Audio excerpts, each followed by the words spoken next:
Hey everybody, Dogbird here with my first ever infographic I've ever done. So bear with me, it's my first time ever doing one, or creating one.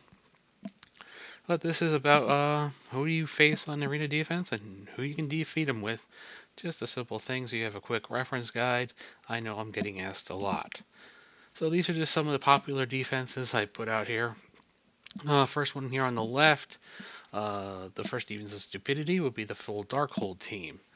As you can see, we have quite a few counters. Essentially, all the counters start with Emma, Icarus, Cersei, Morgan, as you're going to see, and then it becomes a matter of who the fifth is. It could be Omega Red, it could be Kestrel, it could be Mr. Sinister, it could be Agatha down here. And essentially, what these teams you're looking to do, with the Kestrel variant, you'd want to be going full blown on Morgan, and eventually wiping them out with the Kestrel Ultimate as soon as she finally takes a turn. This will currently work with smaller Morgans. We will see how that works with bigger Morgans if you want to do it that way. However, there are other ways where you don't target Morgan, you go after somebody else. In general, if you're not doing that strategy, you would want to target Wong if you're Morgan, possibly, to try to get a disrupt on him if that Morgan is too big for your Kestrel to kill if you're using her. Or if you're using one of the other teams, you're going to want to target Wong first. Your kill priority after that would be more like an Agatha to get rid of that stealth.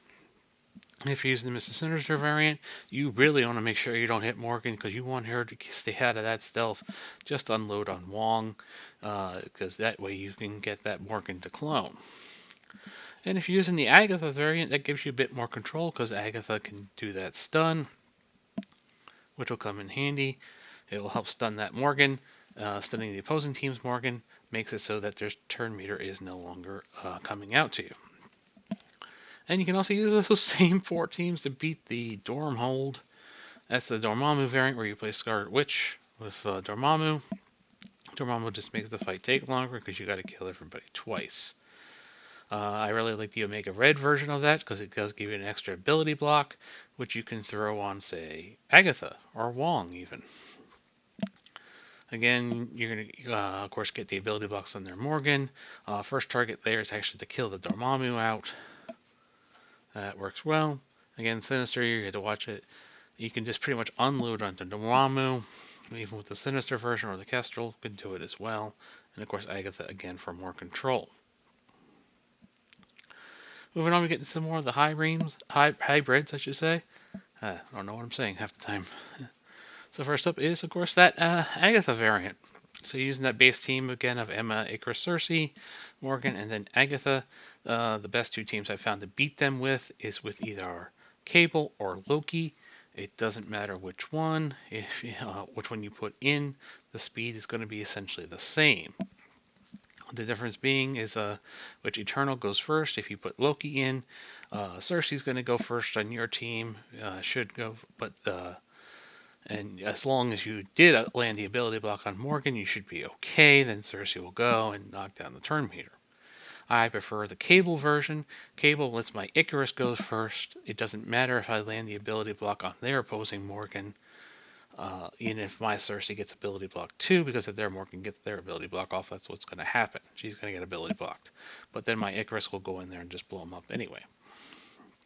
Again, after that, you'd probably want to target Agatha, get her out of there so she's not stealthing Morgan, and get rid of one of the Eternals, whichever one you happen to go. If you're going against the Demons of Stupidity with Doom, where they put Doom as the fifth, you can use Mega Red in there with the ability block, but the one I actually prefer is Kestrel because then you get to just sit there and laugh. You're going to ability block Doom and Morgan and Cersei, all with your Morgan. You're going to go first because you only have 3 Mystics compared to their 4 Mystics. It is really just a good time to laugh. And finally comes the probably the hardest ones right now to defeat, which you really can't do too well unless you do mirror matches or variants of these, is either Loki or Cable. Either way, the speed is about the same. If you're going against either one of these, the actual answer is to use the full Darkhold team, and I imagine the Dormammu variant would work as well. However, I can't confirm that because I don't have Dormammu.